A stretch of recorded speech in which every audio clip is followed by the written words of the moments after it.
Impeng Negro ni Rogelio Sigrid. Gutom na ako, Negro! Humuna! Pautos iyon. Ginitgit ni Ogor ang bitbit na balde at kumalantog ang kanilang mga balde. Iginitgit din niya sa kanya. Bahagya nga lamang ang takot na paligid. Darating mo ba lamang, Ogor? Ang ginapawag sa kapitahin ko, Nais niyang itukod. Magdulot niyang ibinawi ang balde. Habang nakatingin kay Ogor, itinaob niya ang kaunting nasahod sa balde. At ang tubig ay umagos sa semento at umabog sa kanilang mga paan.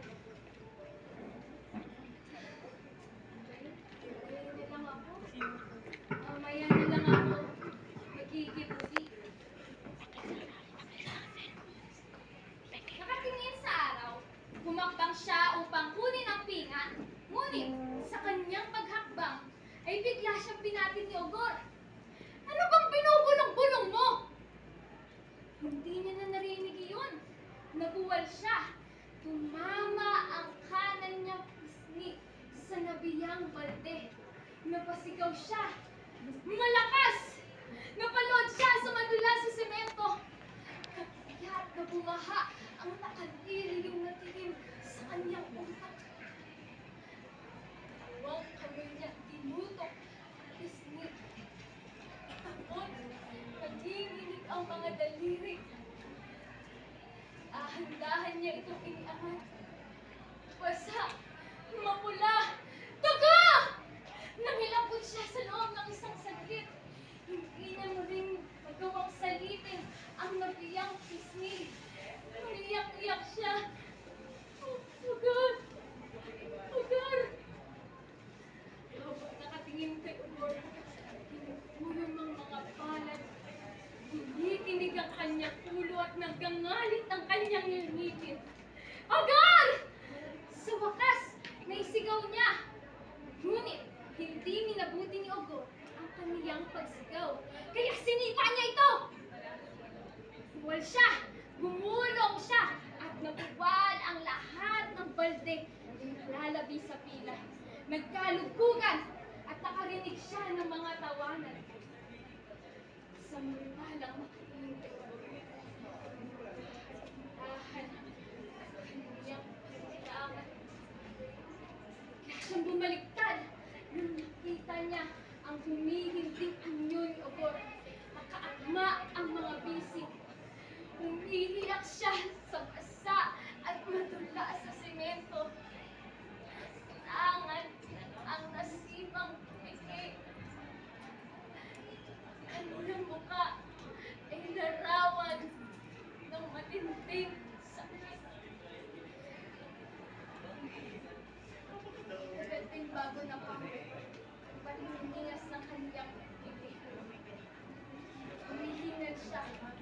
Bumalikot ang dahan siyang umiyok.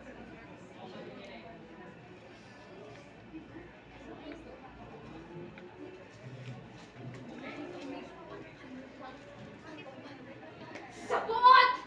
Sa naglalantang mga buot! Nang makita niya na muling iaangat ni Ogor ang kaniyang kanang pa upang sipain siya nito, ay sinugaban niya na kagad ito, niyakap at kinagat. Dahil dito, sunod-sunod ang kaniyang pagbuga kay Ogor. Tagok! Tagok! Tagok! Pahalipaw! Papaluka! Papatay! Sa buok na iyon! Sa karimari-maring na buok na iyon! Aba ang pagtingin sa kaniya. Papatayin niya si Ogor! Papatayin! Papatayin! Dito nasaksihan ni Ogor. Gusto niya mapaibabaw. Tila aso siya na nagnanais mapaibabaw. Nabakal ang kumakapit sa kaniyang mga kamay. Sa isang saglit, siya naman ang napailalim. Kaya sunod ang kanyang ibinuga. Tagok! Tagok! Tagok! Kahit saan! Sa mukha! Sa dibdib!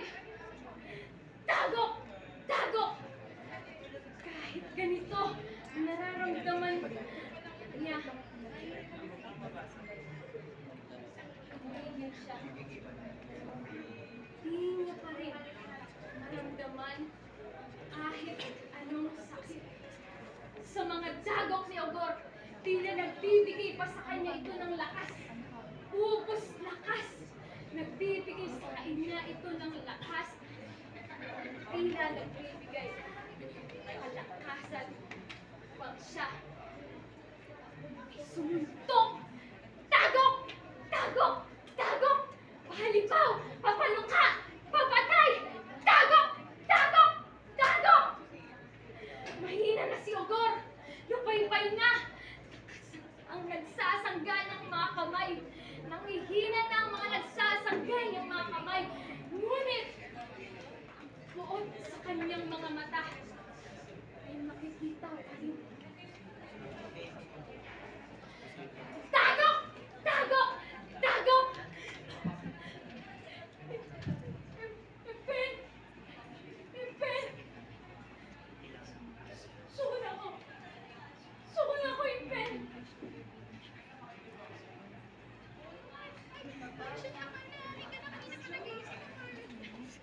Sukon na.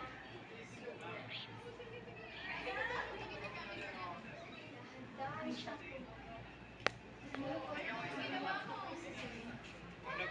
Noon, kuya niyang mata.